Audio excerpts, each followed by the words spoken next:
मंदिर को शर्मसार करने वाली खबर की।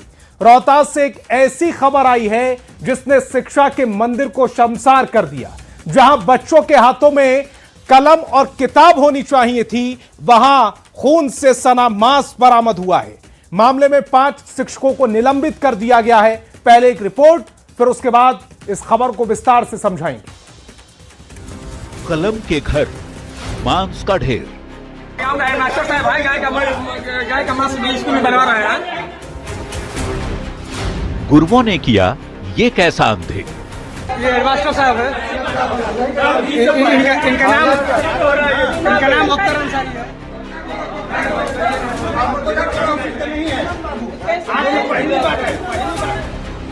शिक्षा के आंगन में ये कैसी अपवित्रता? जिस चौखट पर बच्चे संस्कार सीखने आते हैं, वहां मांस का अंबार कैसे पहुंचा? रोहतास से आई इस तस्वीर ने न सिर्फ शिक्षा विभाग को हिला दिया, बल्कि गुरु शिष्य की परंपरा को भी कलंकित कर दिया। ये सप्लायर है, ये लोग सप्लायर है। मामला रोहतास के रामडीह उर्दू मध्य विद्यालय का है, जहां स्कूल परिसर से 10 किलो प्रतिबंधित मांस बरामद हुआ है। कल्पना कीजिए, जहां बच्चों को सात्विकता और अनुशासन का पाठ पढ़ाया जाना चाहिए, वहां गुपचुप तरीके से मांस, वो भी बीफ की खेप पहुंचाई जा रही थी। इस खबर के फैलते ही पूरे इलाके में हड़कंप मच गया और ग्रामीणों का गुस्सा फूट पड़ा।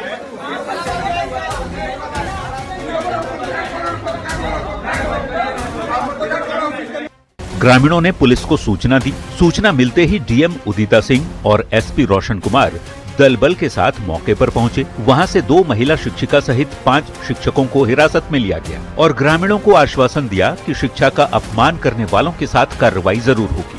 किसी भी तरह की धार्मिक भावनाओं को ठेस न पहुंचे, उसके लिए स्कूल में पुलिस बल तैनात भी कर दिया गया।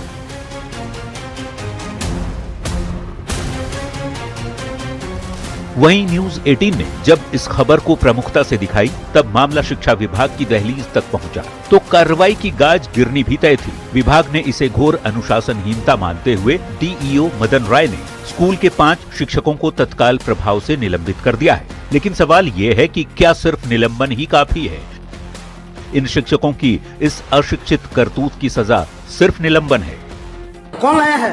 बच्चों को हम सिखाए हैं, पूछ लीजिए। बच्चे नहीं, ये आज गौ मांस कौन लाया है? पूछ लीजिए। आप लाई है कि वो लाया है? कौन लाया है? मेरे गाँव उस व्यक्ति का नाम बताओ, कौन लेके आया है? मेरे गांव में तो खुद ही होता है, तो हम यहाँ काहे खातिर लाएंगे? तो कौन लाया? भगवान ला दिए हैं? हम बोल रहे तुम लाई हो, ठीक है। स्कूल के जिन शिक्षकों को निलंबित किया गया, उनमें हेडमास्टर अख्तर अली, शिक्षक मोहम्मद इमरान, शिक्षक अनवर अली, शिक्षिका सूफिया खातून और शिक्षिका हिना कौसर निलंबित की गई।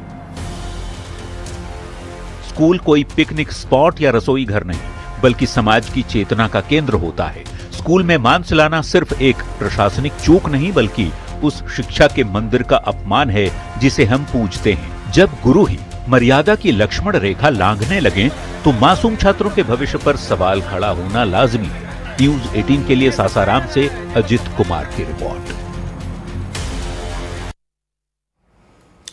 तो चलिए खबर समझते हैं। स्कूल में बीफ परोसने की एक कैसी मानसिकता है, इस खबर को पूरी तरह से आप तक पहुंचाते हैं। ये जो घटना हुई है वो रोहतास के उत्क्रमिक रामूडीही उर्दू मध्य विद्यालय में हुई है, जहां से 10 किलो प्रतिबंधित मांस बरामद किया गया। आरोप है कि खाने और बच्चों को खिलाने के लिए शिक्षक बीफ लेकर आए थे। स्कूल में कुल 200 छात्र हैं, जिनमें से हिंदू छात्रों की संख्या 125 है और मुस्लिम छात्रों की संख्या 75 है। जांच में मांस के बीफ होने की पुष्टि हो गई है। डीईओ ने 5 शिक्षकों को सस्पेंड भी कर दिया है। जो शिक्षक हुए हैं, जिन शिक्षकों का निलंबन हुआ है, उनके नाम इस समय आपकी टेलीविजन स्क्रीन पर है। हेडमास्टर अख्तर अली, शिक्षक मोहम्मद इमरान, अनवर अली और 2 शिक्षिकाएं भी हैं, सूफिया खातून और हिना कौसर। इन पर यह निलंबन की कार्रवाई की गई है। इस खबर के सामने आने के बाद कई सवाल उठ रहे हैं, जैसे स्कूल में कैसे यह प्रतिबंधित मांस पहुंचा, स्कूल में कैसे कोई मांस लेकर जा सकता है, शिक्षा के मंदिर में यह प्रतिबंधित मांस पहुंचा कैसे, मासूम बच्चों का धर्म भ्रष्ट आखिरकार क्यों किया गया, किसी साजिश के तहत किया गया क्या? स्कूल में बीफ परोसने की एक कैसी मानसिकता है, सवाल यह भी पूछा जा रहा है कि सिर्फ सस्पेंशन से शिक्षकों के पाप धुल जाएंगे क्या? और अब जबकि स्कूल से बीफ बरामद हुआ है, ऐसे में सवाल है कि नियम क्या कहता है। बिहार में बीफ और पशु वध को लेकर नियम बिल्कुल साफ है। बिहार पशु संरक्षण एवं सुधार अधिनियम 1955 कहता है कि बिहार में गाय और बछड़ों के वध नहीं किए जा सकते। यह पूरी तरह से प्रतिबंधित है। बिहार में मांस बिक्री को लेकर नियम क्या कहता है, उसे भी समझ लीजिए। इस साल फरवरी में नीतीश सरकार थी, तब जब यह नियम बना था, जारी किया गया था, खुले में मांस बिक्री पर रोक लगा दी गई। बिल्कुल खुले में मांस बिक्री नहीं हो सकती। मांस बेचने के लिए लाइसेंस जरूरी है। मांस की दुकानों को पर्दे या शीशे से ढकना अनिवार्य किया गया।